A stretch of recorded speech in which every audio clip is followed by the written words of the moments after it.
Salamlar əziz izləyicilər, hər birinizi yenidən kanalda xoş gördük. Bugünkü videoda mən xaricdə yaşadığımız ölkəyə necə uyğunlaşa biləcəyimiz barəsində danışacağam.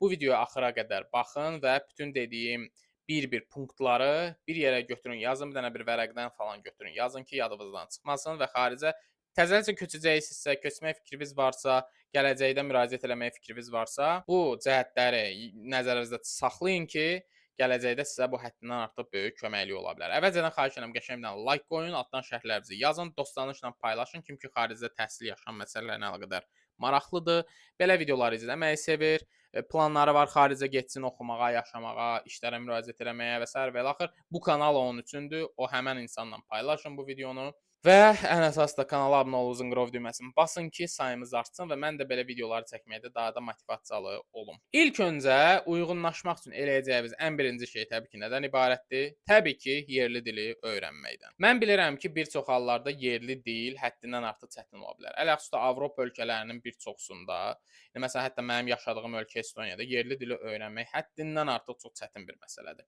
Çünki yerli dil o dərəcədə ağırdır, o dərəcədə çətindir ki, bu yerli dili öyrənənə qədər sizin canınız çıxacaq da sözün əsl mənasında. Amma yenə də öyrənməyə dəyər. Yenə də uyğunlaşmaq üçün müəyyən qədər öyrənməyinə, müəyyən qədər bu məsələnin içinə girməyinə dəyər sözün əsl mənasında. Bax, ona görə də ən birinci olaraq yerli belə deyək də, ölkəyə, yəni cəmiyyətə uyğunlaşmaq üçün, inteqrasiya eləmək üçün ən birinci eləyəcəyiniz şey dil öyrənməkdir. Hansısa bir ölkəyə getdinizsə, artıq araşdırmağa başlayın bir-bir ki, harda dil kursları var, harda pulsuz şəkildə yerli dili öyrənmək üçün imkanlar var, nə edə bilərsiniz, nə işinə baxa bilərsiniz. Bütün bunları nəzərdən keçirməyə çalışın. İkincisi, bu həddindən artıq vacibdir. Bu mənim şəxsən buraxdığım ən böyük səhvlərdən biridir bura gələndən sonra. Sizi harasa çağırırlarsa, harasa çağırırlarsa var ha. Yəni sosial bir etkinlik deyir də türklər. Sosial bir nə bilim də bir tədbirə falan da. Nə bilim gedirlər məsələn klaba, ya bara, əylənməyə, gəzməyə, tozmağa. Sizi də çağırırlar, deyirlər ki, sən də gəl. Nə badə yox deyəsiz ha, nə badə yox deyəsiz. Mən özüm şəxsən öz vaxtımda mənə belə təkliflər olanda hər dəfə yox deyirdim. Çünki öyrəşməmişdim də mən Azərbaycandan gəlmişdim. Azərbaycanda da bağışlayın evdən bayıra çıxmayan bir uşaq idim. Yəni sözün əsl mənasında evdən bayıra çıxmırdım Azərbaycanda. Yəni sözün əsl mənasında deyirəm.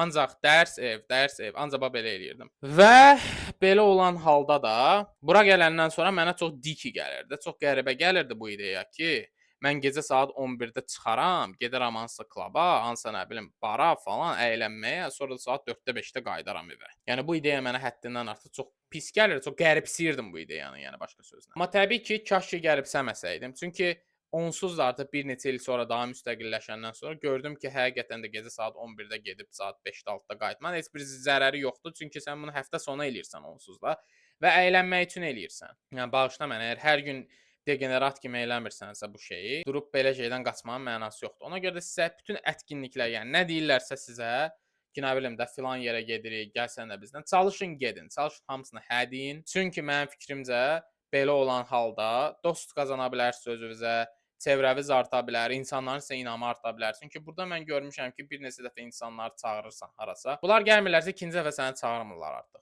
Bu nədənsə bilmirəm, ümumiyyətlə bu bizim bu şərq millətlərinə xas olan bir şeydir ki, adamı da az qalsın 78 dəfə arasa çağırırsan.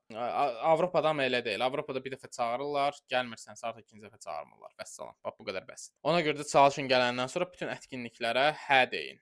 Çalışın hər şeyə hə deyin. İndi də təbii ki, müəyyən qədər sərhəd saxlamaqla təbii ki. Gəlsə yəni bu məsələyə də bir balaca haşiyəyə çıxım toxunum. Üçüncüsü, inteqrasiya eləmək üçün çalışın bir balaca açıq fikirli olasınız. Yəni hamını dinləməyə çalışın, çalışın hamı ilə münasibəti xoş, isti saxlayın, amma qəti şəkildə sərhədləri pozmağa icazə verməyin. Əgər bir insan sizlə həddindən artıq ağır şəkildə yaxınlıq eləyirsə, sizin xoşunuza gəlməyən tərzdə yaxınlıq eləyirsə, həmən insandan uzaqlaşmağa çalışın, həmən insanla sərhədi qorumağa çalışın. İcazə verməyin ki, onlar sərhədi sizlə aşsın. Əgər siz belə olan halda insanlara imkan versəz ki, onlar sərhədi sizlə aşsın, bütün insanlar artıq elə fikirləşəcək ki, siz elə bil ki, pol əskisi fason bir şeysiz. Sizi hər bir zaman tapdalamaq olar. Amma bu belə olmamalıdır. İnteqrasiya, yaxşı, sağlam inteqrasiya eləmək istəyirsinizsə, bir balaca bu məsələdə biraz sərhəd tanımağa çalışın. Sərhəd tanımada məsələn bir dənə önəmli Məsələ nədir? Öz ölkənizi heç bir zaman və öz millətinizi əcnəbilərin gözü önündə alçaltmayın. Əcnəbilərin yanında öz millətiniz və ölkəniz barəsində pis şeylər deməyin. Misal üçün hər dəfə yaxşı şeylər deyin. Pis şeylər nəsə olanda deyin ki, müəyyən problemlər var, yavaş-yavaş onlar da düzəlir falan filan. Yəni belə tərzdə söhbətdə fırlatmağa çalışın. İmkan verməyin, icazə verməyin ki, hansısa əcnəbi durub sizin ölkənizi, millətinizi sizin gözünüzün qabağında ya alçaltsın, ya da ki, özünüz onların qabağında özünüzü alçaldasınız. Bax, belə tipli şeylərlə ehtiyatlı olun. İnteqrasiya eləmək üçün bu həddən artıq vacibdir. Çünki mən bir şey də görmüşəm ki, Avropalıların xoşuna gəlmir öz millətini, öz dövlətini aşağılayan adamdan. Bax, orası da var. Daha sonra dördüncüsü icmalara qoşulun. Çalışın, klublar tapın, çalışın, nə bilim də, qruplar, çalışın, nə bilim, da bir icmalar falan da tutalım məsələn, atıram məsələn, atıcılıq icması. Tutalım orada məsələn sırf atıcılıqla məşğul olurlar və yaxud da nə bilim xüsusi bir dənə icma ola bilər. Hər həftə sonu məsələn bizdə var, gedirlər şəhərə yemək yeməyə məsələn bir yerdə icma kimi. Və belə yerlərə qoşulun, belə yerlərdən sözdə dost-tanış tapa bilərsiniz rahatlıqla. Və belə yerlərə qoşulmaqla həqiqətən də cəmiyyətə inteqrasiyamız da artır. Çünki elə yerlərdə yerlilər də ola bilər. Onlara qoşulub, onlarla yaxşı ünsiyyət saxlayıb, həqiqətən də özünüzə yaxşı dost-tanış tapa bilərsiniz. Beşincisi, yerli mədəniyyəti öyrəşməyə çalışın. Çalışın ki, yerli mədəniyyətlə əlaqəli bəzi məsələləri həddindən artıq açıq fikirlə qəbul eləyəsiniz. Yerli mədəniyyətə öyrəşməyə də çalışasınız. Yəni başqa sözlə yerli mədəniyyəti az-çox qəbul eləməyə çalışasınız. Yerli ponyatiyaları da, bu ponyatkaları, anlayışları, nə bilim, yəni insanların düşüncə tərzini mənimsəməyə çalışasınız. Təbii ki, bu o demək deyil ki, öz mənliyinizi, öz milli kimliyinizi tamamilə itirməlisiniz. Amma əgər yerli cəmiyyətə öyrəşmək istəyirsinizsə, onlar kimi düşünməyə, onlar kimi hərəkət eləməyə, onlar kimi həyatı qavramağa çalışmalısınız. Mənim fikrimcə bu həddindən artıq vacibdir. Altıncısı networking qurmağa çalışın. Çalışın gedin fərqli-fərqli tədbirlərə, orada adamlar tanıyın. O adamların bəziləri sizə gələcəkdə sizin işlərinizdə müəyyən qədər köməkli ola bilər. Məsələn, iş tapmaqda köməkli ola bilər, biznes qurmaqda bəziləri köməkli ola bilər.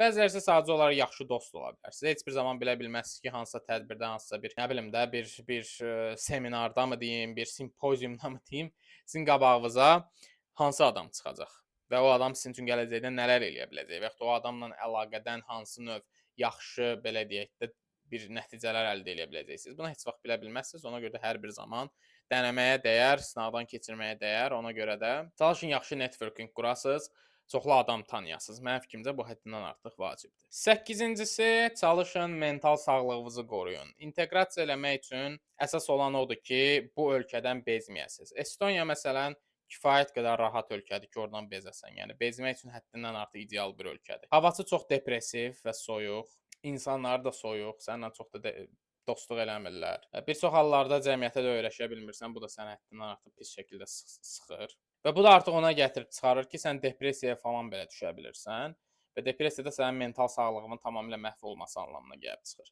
Depressiyadan da qurtulmaq üçün çalışmalısan ki, mental sağlığı qoruyasan. Məsələn, mən bunu necə qoruyuram? Çalışıram hər gün meditasiya eləyim. Müəyyən qədər belə deyək də, biraz bu ruhani şeylərlə də, bu spiritual deyirlər də ingiliscə, nə bilim də bu dualarla, kitab oxumaqla, nə bilim də oturub bir baza sakitləşməkləmi deyim, nə fikirlərimi yazmaqdanmı deyim. Bir baza belə çalışıram ki, öz mental sağlığımı qoruyum. Bu həddindən artıq vacibdir. Mental sağlığınız yaxşı olmasa inteqrasiyanın da bir mənası yoxdur. Dəli olandan sonra nəyin siz inteqrasiyanı yəni? 9-cusu çalışın evlə müqayisə eləməyin. Buradakı həyatı bu ən pis bir şeydir. Mənim bəzi tanışlarım olub ki, Azərbaycanla çox müqayisə eləyiblər Estoniyanı və sonra da o belə deyək də, öz beyinlərində tutduqları bir reallığa gəlib çıxıblar ki, Azərbaycanda həyat daha yaxşı idi, mən vəbşi niyə pox yedim, bura gəldim. Bu çox səhv bir düşüncədir. Yəni mənim fikrimcə bir adam gəlibsə, gələndən sonra inteqrasiyanı, yəni öyrəşməyə fikirləşməlidir, nəinki geri qayıtmağı. Mənim fikrimcə çıxdığın yerə belə geri qayıtmamalısan. Yəni ki, bu həyatın ən vacib qanunlarından biridir şəxsi fikrimə görə. Əgər oradan çıxmısansa niyə geri qayıdırsan? Və ən sonuncusu da ki, hər şeyi zamana buraxın. Öz işinizi görün, başınızı aşağı salıb işinizi görün, amma hər bir şeyi də zamana buraxmağa çalışın. Eləməyin ki, yəni ki, tutub hər bir şeyin boğazından yapışasınız, hər bir şeyə çalışasınız ki, mükəmməl şəkildə eləyəsiniz. Zamana buraxın. Başınızı aşağı salın, dili öyrənin, networking eventlərinə gedin, adamları tanıyın, iş qurmağa çalışın, amma zamana buraxın hər bir şeyi. Əsas odur işinizi backgroundda görün, amma hər bir şeyi zamana buraxın. Nəsə də alınmayanda da dərhal xəyal qırıqlığına da uğramaq lazım deyil ki, hə mən filan şey elədim və alınmadı. Hətta bundan sonra da alınmayacaq. Bu həddindən artıq məğlub bir düşüncədir. Məğlub düşüncə də eləyəcəyimiz ən axırıncı bir şeydir. Belə, ümid edirəm video sizin üçün faydalı oldu. Kanala abunə olub zınqrov düyməsini basmaq yaddan çıxmasın. Əgər məndən xaricdə təhsil yaşamla əlaqədar məsləhət almaq istəyirsinizsə, hansı ixtisas seçəsiniz, hansı universiteti seçəsiniz, harda oxuyasınız və yaxud da ümumiyyətlə Azərbaycanda da oxumaq istəyirsinizsə, hansı ixtisas sizə daha böyük gəlirli iş gətirə bilər? Bütün bu suallara cavab tapmaq istəyirsinizsə, ya bu e-mail ünvanına yazın, ya da bu Instagram hesabına yazın, mənlə fərdi əlaqəyə keçin. Oturaq sizlə məsələləri danışaq, görüntülü şəkildə sizlə seanslar təşkil edeyim və bu seanslarda istənilən sualları məndən soruşun.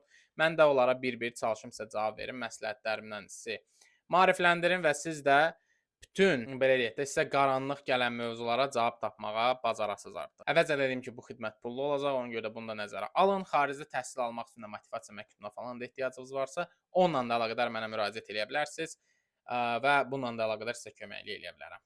Belə, ümid edirəm video sizin üçün faydalı oldu. Özünüzə yaxşı baxın. Allah'a emanet.